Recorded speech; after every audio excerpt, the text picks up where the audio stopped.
are, with great delight, Destination Newry. And you are our audience out there across the world. Thank you for being with us, and thank you, Sean Rodgers, for being with us too this morning. You are exceedingly welcome. Thank you, Rowan. You're an SDLP MLA, but that's not why you're here today, because this is beyond politics. We're talking about issues facing the farming community, and your electorate, many of them are from that community out in Mourne. Issues of survival, I suppose, not unrelated to what we were talking about moments ago, about people suffering through cold, ill health, loneliness, sleeping rough. Well, the farmer probably sleeps rough in his cottage, but it's maybe still rough because he is alone. There's loneliness there. Mm-hmm.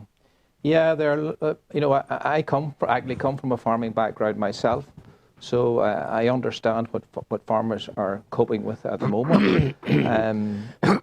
Many of our older generation farmers still living on their own. The farming population, and indeed rural people, are very proud people, and they're not the first to actually go to seek help in terms of whether it's their health or even their well-being. And particularly over the winter, when it's getting dark at 4 or 5 o'clock in the evening until 8 o'clock at night, it's a very, very lonely night, and many of them still... It's a long night. It's a long night, and many of them still the only friend they have is the TV and maybe the dog as well. But I think what's added to farmers' pressures and so on is the weather. Obviously, is a problem with the farmer in terms of getting his slurry out and that type of thing as well. But there are many financial pressures in farming at the moment. A recent report there would have shown that a hill sheep or beef farmer, or a lowland sheep or beef farmer, would average about £12,000 per year. Imagine if that farmer was trying to keep a family in that. That's just totally impossible. And without a single farm payment, it just doesn't add up. And even with that, are they still getting a single farm payment? They still get the single farm payment. At this stage, I asked the Minister a question a few weeks ago. Most of the single farm payment has been paid in the South Down area. There are just 89 farmers there are 89 farmers that's still outstanding. And that's a very, very difficult situation for them, because they depend on that, not alone to supplement their income from farming, but actually to put bread on the table, actually to pay for the fertilizer and so on for next year. And I don't know if you've noticed at the minute, the price of beef and sheep and that has come down as well, and that's adding pressures as well. And actually the price is coming down, but in order to produce the beasts, they're going to have to spend more because of the weather, because they have them in sheds. They're not out on the grass at the moment. Last year, better years, they might have been out on the grass. So prices are falling, and it costs more to get that price. Yeah. The costs are going at the price of their feed, the price of their fertilizer, the price of the fuel. All those things are increasing year on year. So it's and giving that picture of particularly the sheep and beef farmer, while on the other hand the dairy farmer is actually doing quite well. They're talking about an average income there of up to 60,000. Wow. And it seems to be peaks and troughs as well.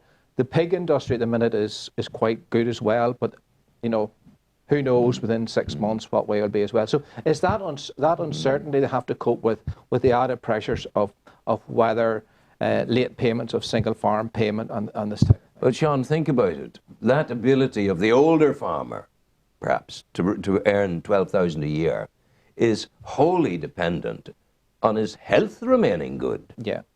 And it doesn't always remain good. No, it doesn't. And the point I'm making is, in some of the rural communities, there are great little programs going on, social initiative program. Like, for example, in my local football club in Reacht, they have a social initiative program for the older men who come together to... They bring them women?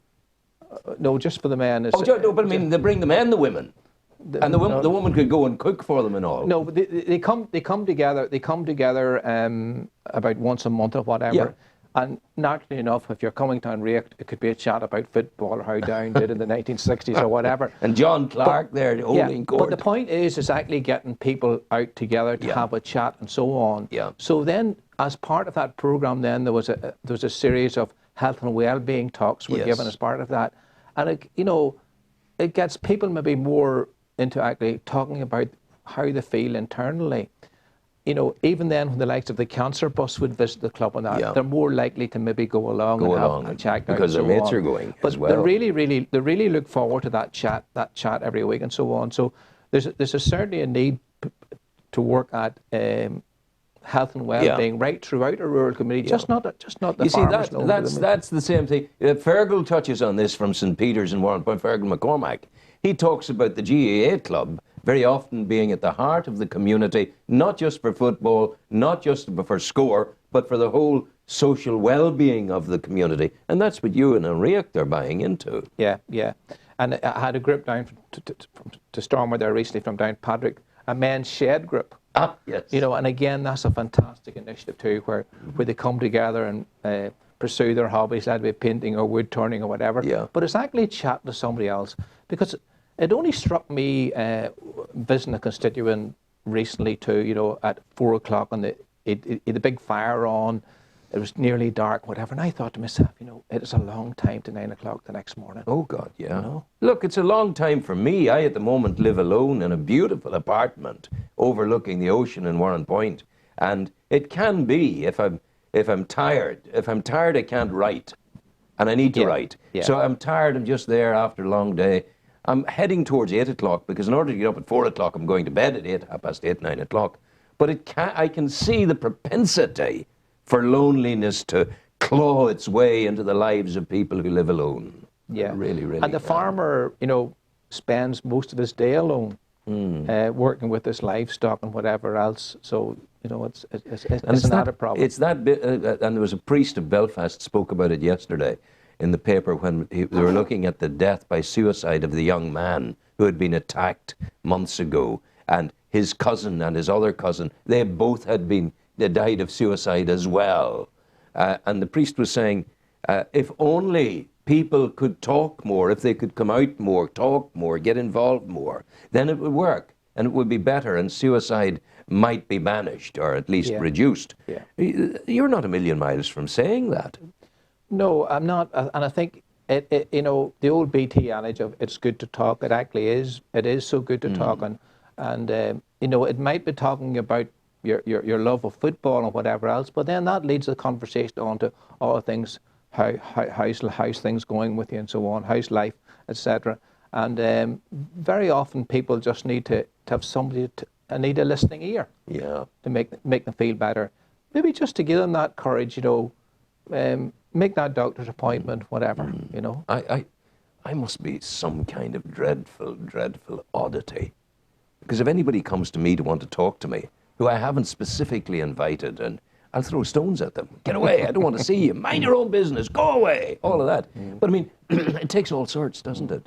Because there are people who are of a solitary nature and other people who want to be gregarious and involved. But really, the rural community enjoys, there's still a few houses around my part of the world where they still ceilidh, as it were.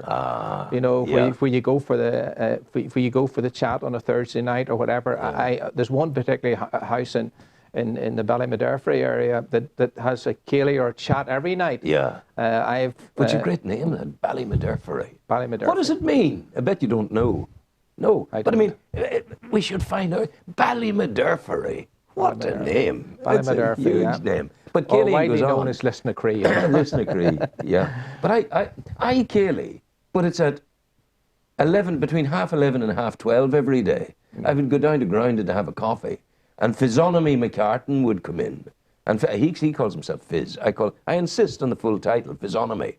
And he's a photographer, and he does beautiful images. And he comes in there, and he talks, and I talk, and we shoot the breeze, and we talk to people. There's a bit of fun, and then we disappear. But it's a 5-day-a-week ceilidh at 11:30 to 12:30. And I always leave that place with 2 or 3 elements for the programme the next day. Yeah. And people mingling and people getting on well together. Yeah.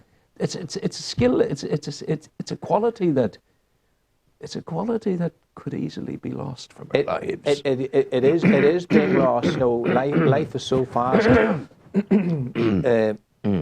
Television, etc., has inhibited that conversation or whatever. And I think a lot of it's just about sitting down, having a conversation, listening to people, you know. And having the courage at times to say, look, I've got a problem.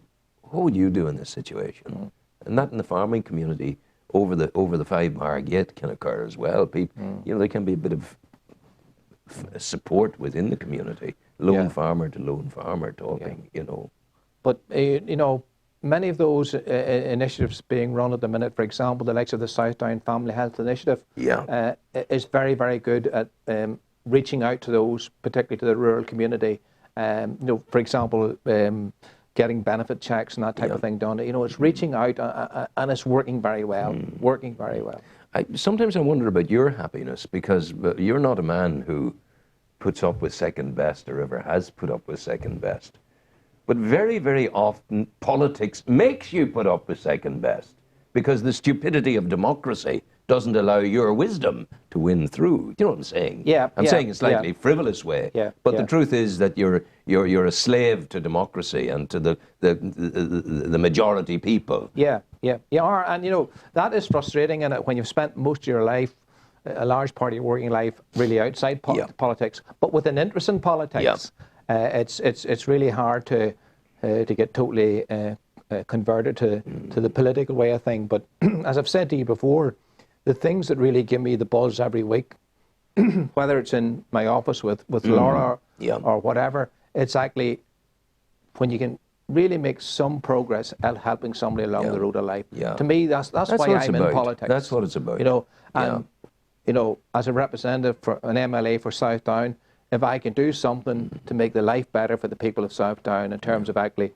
working together, whether that's ensuring education, whether that is actually getting putting the voice out there in terms of jobs, etc., and whatsoever else. You're certainly not in it for the money, because at your stage of life you don't need money, and you've got your pension from the state, you've got your pension from the teaching. So if you didn't have to go into politics. No, I didn't know. I just feel passionate about it, that I want to help people along the road of life, and particularly in an area like Southdown, it's like helping everybody along that road. Yeah, absolutely.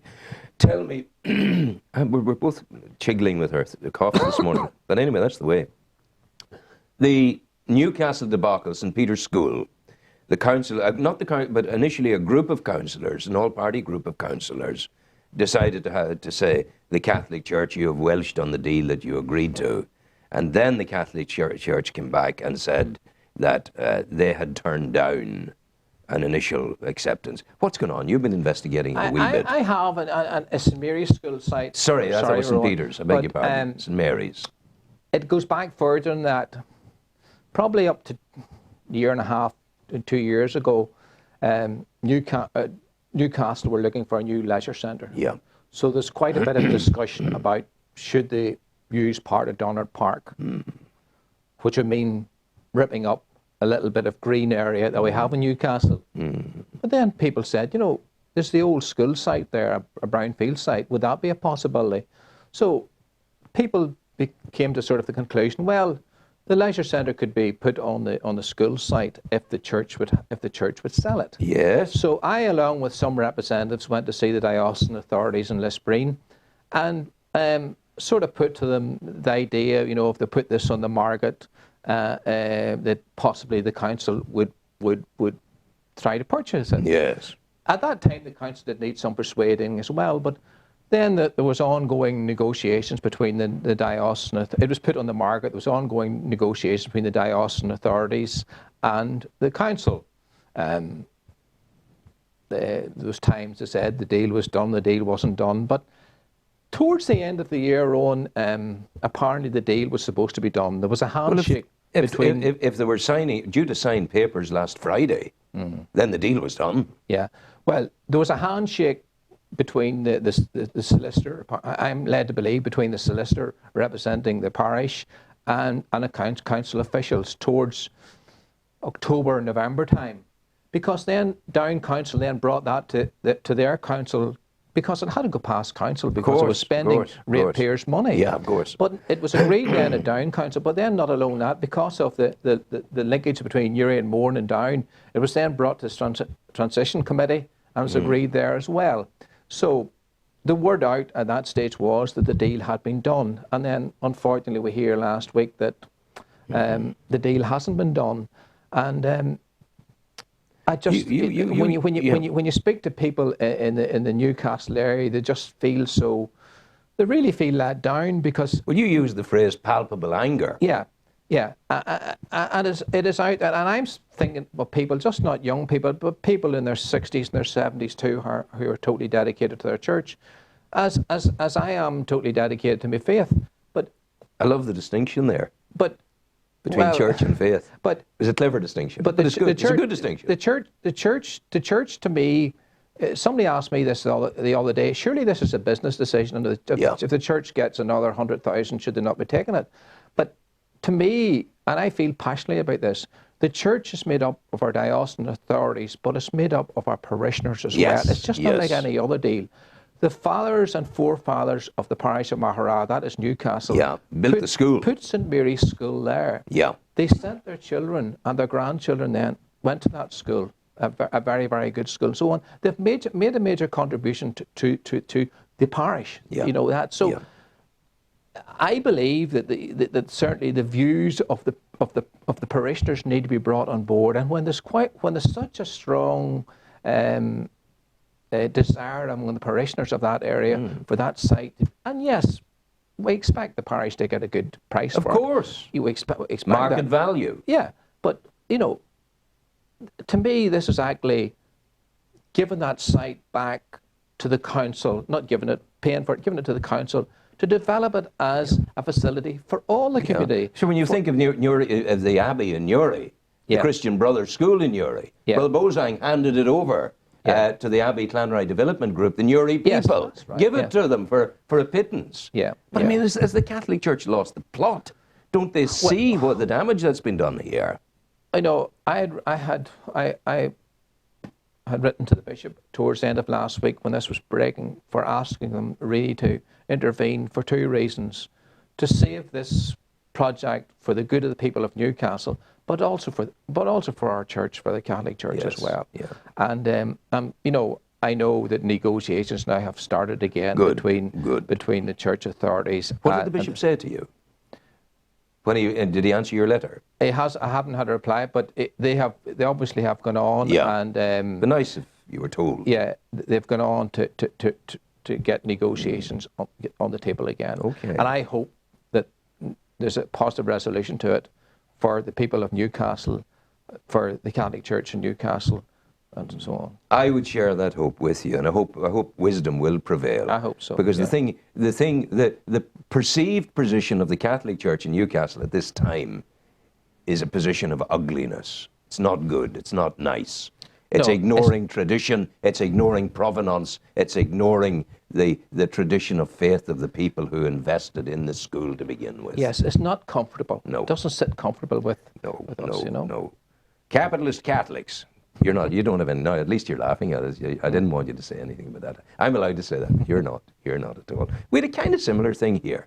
There's the real possibility that St. Bridget's Church in the Meadow will be demolished because it's too big for purpose at the moment, and it's going to cost too much to repair it and all the rest of it. They don't have the money to repair it.